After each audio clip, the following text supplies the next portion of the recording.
The Parliament House in India was designed by British architect Edwin Lutyens and Herbert Baker in 1912 to 13. ஓகேங்களா. So parliament house in India, பார்லிமெண்ட்டை யார் design பண்ணாங்க அப்படின்னு கேட்டால் அது 2 British ஆளுங்க தான். பேர் Edwin Lutyens and Herbert Baker. Edwin and Baker. ஓகேங்களா. ஸோ பார்லிமெண்ட்டை டிசைன் பண்ணது எட்வின் பேக்கர் அப்படிங்கிற 2 பேர். அடுத்து elections. First election in India. So இந்தியாவில் இண்டிபெண்டன்ஸ்க்கு அப்புறம் நடந்த ஃபஸ்ட்டு எலெக்ஷன் எப்போ நடந்தது அப்படின்னு கேட்டாங்கன்னா 1951 52. ஓகேங்களா. So first general election after இண்டிபெண்டன்ஸ்க்கு அப்புறம் நடந்த first general election 1951 52. 25th October 1951 21st February 1952. ஓகேங்களா.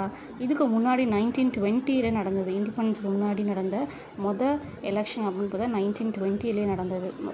So general elections were held in British India in 1920 to elect members